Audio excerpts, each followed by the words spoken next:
All right, everybody, happy week 3 of our Trustworthy Online Bible Study. My name is Kendra. I'm here with Lysa and Joel. And before we get into this week's content and what we're going to talk about today, we have some people that this is their first study they've ever done, and some have done maybe every online Bible study, so from one end of the spectrum to the other. So what would y'all say to people doing this Bible study to cheer them on to keep going? Because this is kind of where we see people maybe get a little behind. I would say even if you are behind, start where we are and keep going. Okay. So don't feel like you need to go back and recapture the lessons now. Let's just start right here where we're at, keep going, get that sense of momentum in your study of these kings, and it's worth it. There's so many good lessons ahead. You're not going to want to stop now. Okay, that's good. It makes me really excited. Joel, do you have any advice, any encouragement from Joel over here? Stick with it, because what you're going to learn in the next couple of weeks are things that I wish everybody had the opportunity to learn. But sadly, these are books of the Bible that are not looked at often. And what you will find are some amazing principles that will be able to be applied to your life, like today, not someday, like Lysa always says. This is something that you can take away today. And also, if you've ever thought, I should go to the Holy Land, and yet maybe financially you haven't been able to, or your time hasn't allowed you to, all of the videos that we're highlighting during online Bible study, we filmed in the Holy Land. And so it's a great way to enjoy the Holy Land and learn from all these different kings on location where significant things happened in the life of these kings, and you get to actually see it. So it's like having a true picture in your mind of the scene and the setting where this actually occurred. And I can't think of a more valuable investment of time than to participate in this right now. That's awesome. Plus, while y'all are having coffee with your girlfriends, you're going to learn some epic names of some kings, so you're going to sound like Hebrew scholars. That's true. Like you're not to pronounce them. We learned Jeroboam and Rehoboam. Jeroboam. Dang it. Yeah. You were very close, but you kind of five. combined this week. I'm really with focused last on week. this week. Yeah. So why did you say Jehoboam? You know it's Jeroboam because this week it is Jehoash. Yeah. Yes. Killed Okay. it. And then Ahab. That's right. Yeah. Okay, y'all. That's Scholar, right. Who is married to dun dun dun Jezebel. Woo. We got there. Very yes. interesting. I can't wait. So, what are we going to learn from these kings this week? What are we digging into? What do you have to say? Well, I will start with Ahab. I'll Okay. let you do Jehoash. Yes. There's a reason I'm leaving that one to Joel. So I'll start with Ahab. So Ahab is married to Jezebel. Okay. And I think one of the most interesting things we're going to look at this week is how Ahab really allowed his heart to be influenced and led astray by this woman that he's married to named Jezebel. And I think there's a lot of misconceptions about Jezebel. I've heard lots of teaching about her. But I think this week we're going to go straight into the text so that we have a very biblical understanding of what was it that Jezebel did that was not so great. Okay. What effect did it have on Ahab? And also, I think we're going to find that Ahab got something in his mind that he felt he must have. And when he went after it and didn't get it, he came back and was kind of pouting on his bed. And Jezebel came to him and said, "What's your problem? You're king." Yeah. Why are you pouting? Like, why are you pouting? And if you don't know how to go out and get this, I do. And so just to see the way that sometimes we want something and it's not the best that we get it.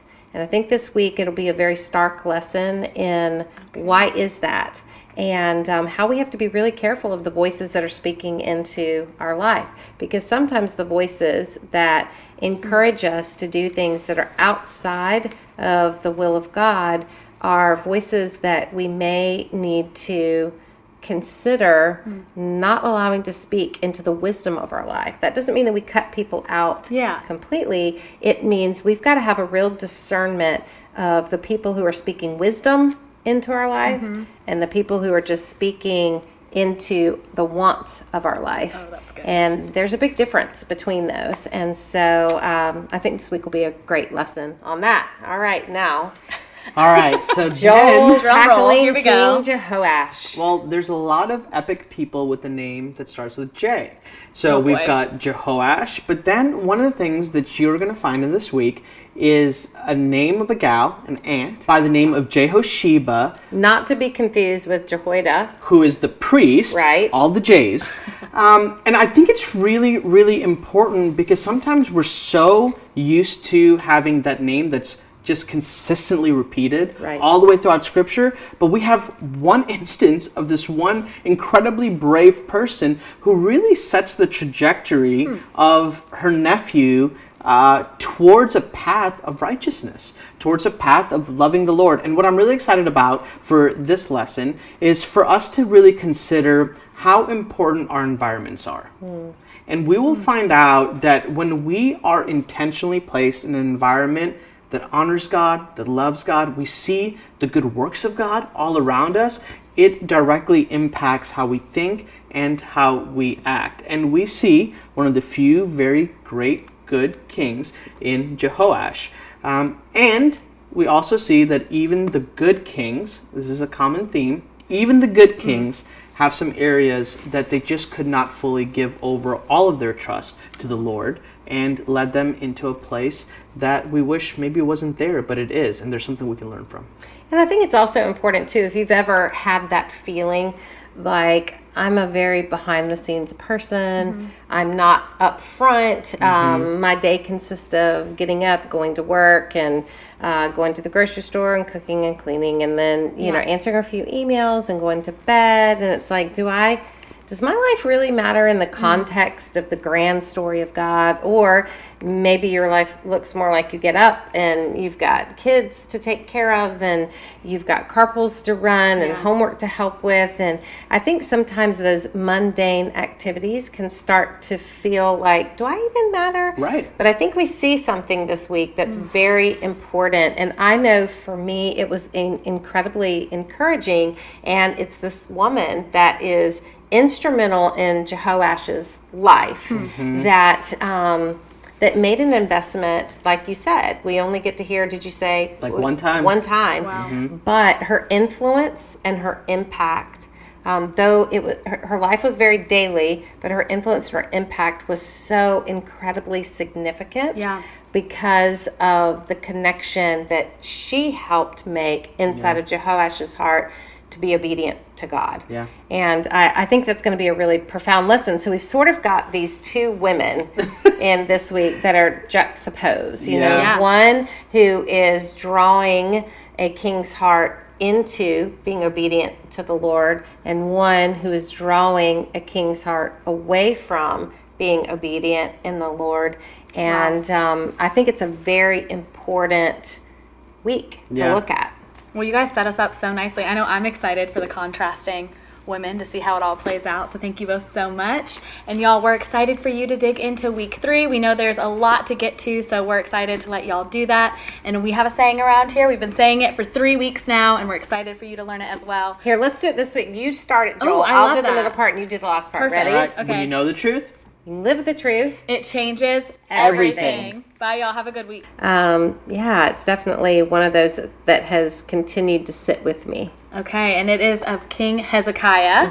And Lysa, sometimes we have staff meeting every other week or so at Proverbs 31, and you give the devotion frequently, which is wonderful. And you gave a story about Hezekiah, and you shared what you learned from him to our staff. I thought it was so insightful, and I'm excited for you to share with those watching.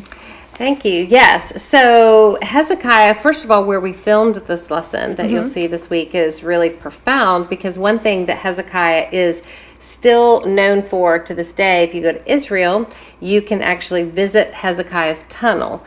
And Hezekiah's tunnel was at the time a very innovative military strategy, really, that helped save the people. So there was really no way, if Jerusalem came under siege, there was no natural water supply inside the walls of the old city. So Hezekiah went out, was it to Gihon Springs, and had men digging from Gihon Springs this way, and then he had other workers inside the city digging this way, and they called to each other so that as they were digging, they could hear the voices so that they could somehow eventually meet in the middle. And that gave the city of Jerusalem a water supply that came into the city, that the water supply outside the city. So if the city came under siege, the city inhabitants could still get water. So this was a very, very important military move. And exactly what the people liked to see in their king, doing something brilliant to help save them. And where Hezekiah's tunnel ends inside the city is a very significant place. It's the Pool of Siloam, which, if you are familiar with the New Testament, it's where Jesus, when he healed the blind man, he said, go wash in the pools of Siloam. And that's the blind man then got to see. And it's a very significant story. So we filmed inside the city of Jerusalem at the pools of Siloam, but then you can also, we walked back into Hezekiah's tunnel.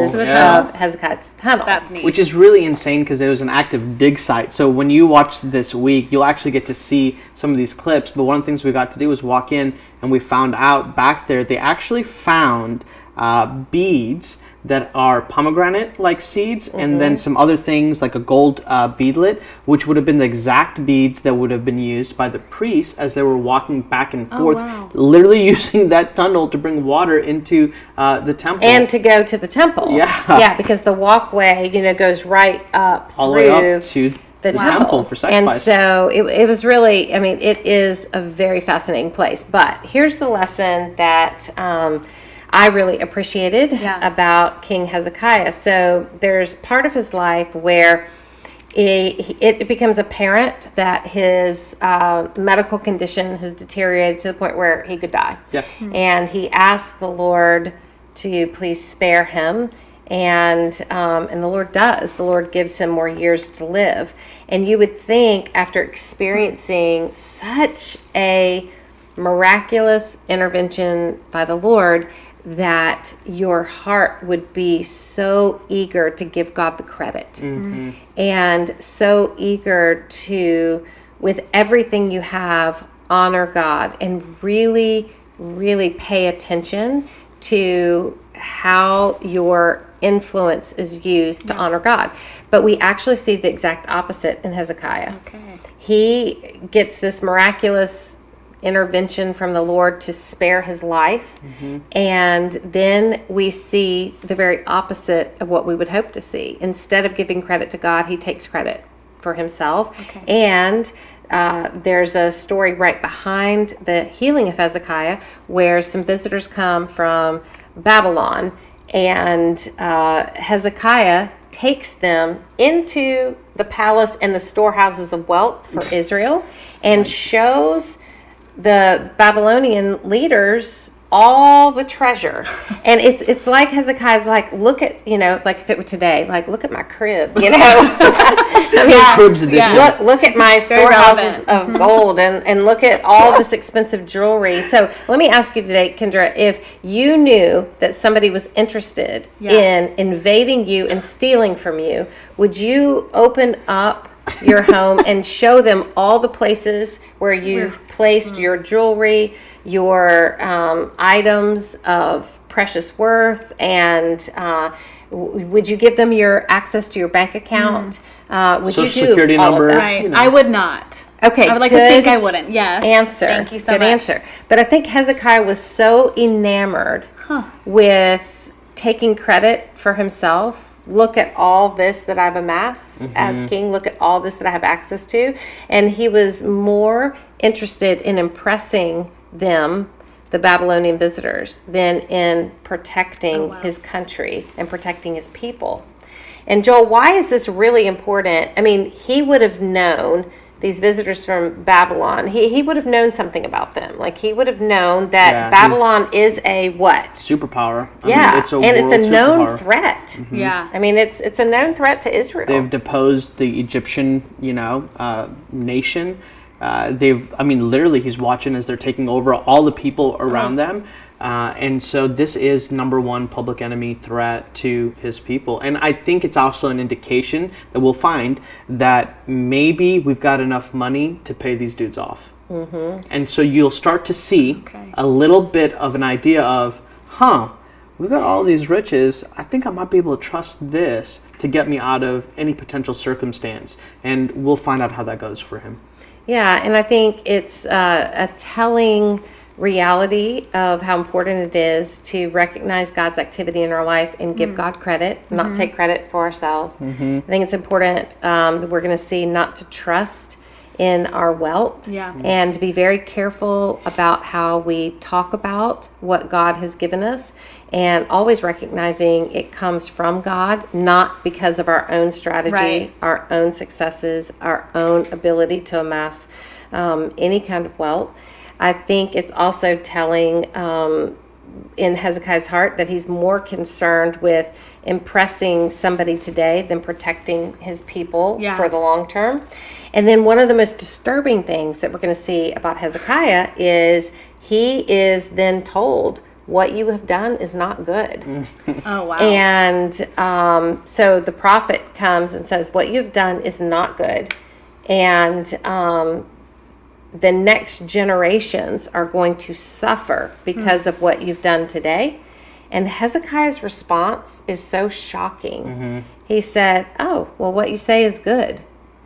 Because if I'm not going to suffer from it today, then that's okay. Whatever happens to the next generation, it is what it is. Yeah.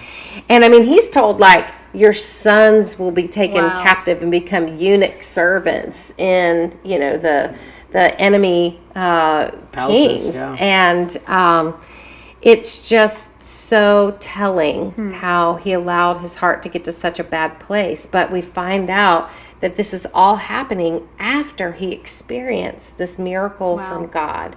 So, you know, I wouldn't say necessarily that it's my favorite lesson, but I would say it's a very telling lesson because I think we all assume that times of distrust only happen when hard times come, when fearful times come, when things aren't going your way.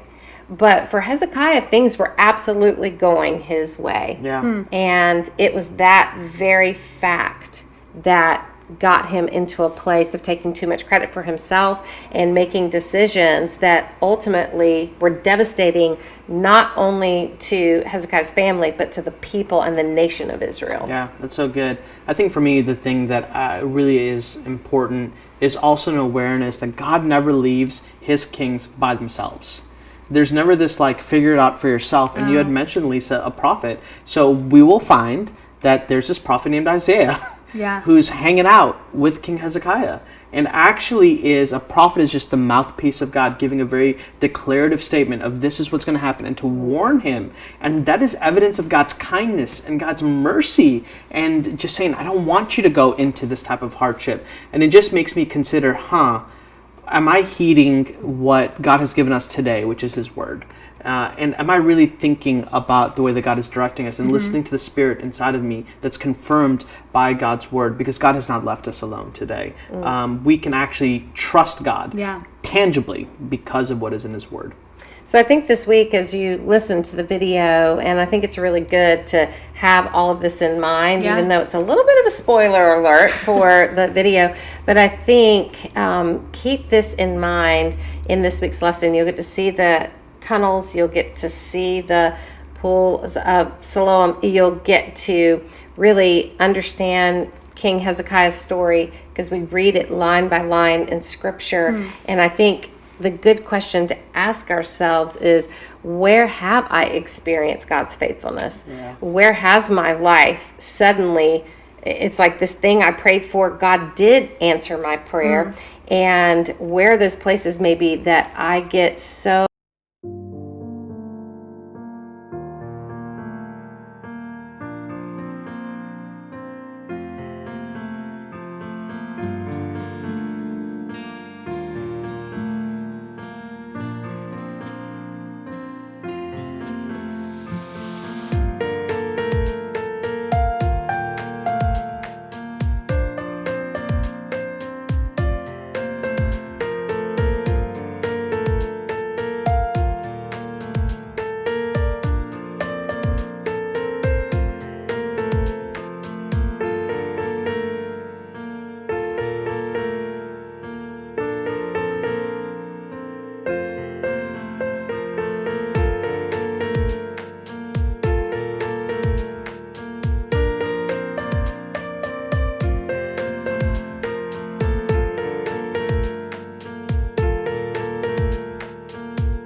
comfortable Yeah. because life is the way that I expect it to be, that maybe that comfortable place, that answered prayer, that miraculous intervention from God.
Could that possibly be leading me to a place where I'm taking credit for myself and not really recognizing